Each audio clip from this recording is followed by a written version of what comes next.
Hello world, welcome to my channel. तो यार आपने एकदम सही देखा। Why do we need to read books? आपको ऐसे पता ही होगा कि जितने भी सक्सेसफुल पीपल्स होते हैं उनमें एक कॉमन हैबिट होती है रीडिंग की। और ये ऐसा बिल गेट्स भी कहते हैं कि अगर मुझे एक और जीवन मिले तो मुझे इस बार से भी ज़्यादा अपने को बुक पढ़ना है। और इलॉन मस्क भी एक दिन में वो आधा बुक वो समाप्त कर देते हैं। और हम जो नॉर्मल पीपल रहते हैं वो हम लोग सोचते हैं बुक पढ़ने से क्या ही होगा। इसलिए हम लोग बुक ही नहीं पढ़ते हैं। तो आपको ऐसे बुक का अगर हैबिट डालना है तो आपको ये नहीं करना है कि बुक को आपको एक टास्क बना लेना है कि नहीं मुझे आधा घंटा पढ़ना ही है।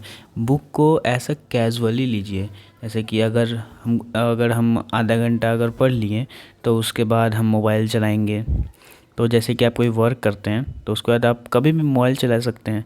तो मोबाइल जैसे ही चलाइए उस मोबाइल की जगह बुक को रिप्लेस कर दीजिए। अगर वो नहीं हो पाता है बहुत लोगों से तो आप क्या कर सकते हैं कि आधा घंटा तो दे ही सकते बुक्स पढ़ने में। तो इससे आपका नॉलेज भी बढ़ जाएगा। इसलिए आप बुक को मतलब कि ये टास्क मत लीजिए, उसको एज ए कैजुअल लीजिए। Casual in the sense of जैसे कि अगर मेरा कुछ मन नहीं कर रहा तो चलो बुक ही पढ़ लेते हैं। और नॉर्मल पर्सन होते हैं वो सोचते हैं कि अगर कोई काम नहीं है तो चलो मोबाइल ही देख लेते हैं। तो आप उस मोबाइल को उस समय में आप बुक से रिप्लेस कर सकते हैं। तो आज हम बताने जा रहे हैं आपको 3 फ़ायदा बुक पढ़ने का। First, knowledge. आपको वाइड नॉलेज हो जाएगा जो आप अपने करियर में ये करने वाले हैं। तो उससे आपको बहुत ज़्यादा क्लियरिटी मिल जाएगी अपने करियर में।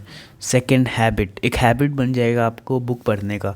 जैसे कि आपको मोबाइल चलाने का एक हैबिट बन चुका है, आप उसको छोड़ नहीं सकते हो। वैसे ही अगर आप बुक पढ़ोगे तो उसका भी हैबिट बन जाएगा, उसको आप नहीं छोड़ पाओगे फिर। तो ये सेकंड पॉइंट हो गया। थर्ड पॉइंट हो गया सक्सेसफुल इन लाइफ। अगर आप ज़्यादा बुक पढ़ोगे, बहुत सारे ऑथर्स के बारे में पढ़ोगे, जितने भी सक्सेसफुल पर्सन है उसके बारे में पढ़ोगे, तो आप उनके डेली बेसिस हैबिट्स आप उससे ये अपने डेली रूटीन में डाल सकते हो। तो उससे क्या होगा कि आपका जो लाइफ है वो अच्छे ट्रैक पे आ जाएगा। फोर्थ स्टेप है कि आप अगर कोई बुक पढ़ रहे हैं तो उसका नोट्स बना लीजिए। अगर आप उसका नोट्स बना लेंगे तो जैसे कि अगर आप उसको बाद में जब पढ़ेंगे तो आपको पूरा बुक नहीं पढ़ना पड़ेगा, सिर्फ आपको नोट्स पढ़ना पड़ेगा। तो उससे क्या होगा कि आपका टाइम भी बच जाएगा। तो इसलिए नोट्स बनाना इज़ इम्पोर्टेंट। अब एक नुकसान के बारे में बात कर लिया जाए। होता है वो फर्स्ट, एक ही नुकसान ही है उसमें, बस एक होता है टाइम। इसमें आप अगर बुक पढ़ रहे हो, अगर आप स्लो रीडर हो तो आप अब जल्दी जल्दी बुक नहीं पढ़ पाओगे। तो आपको अगर 1 महीना में ख़त्म करना है तो उसको आप नहीं कर पाओगे 1 महीना में। इसके लिए मेरे पास इलाज है इसका। आप एक आता है कुकू एफएम, तो उसमें आप ऑडिबल जो बुक्स होते हैं वो सुन सकते हो। फिर यूट्यूब पे भी होता है बहुत सारे, तो वो सुन सकते हो। That is for today guys. Thank you so much for watching. जय हिंद, जय भारत।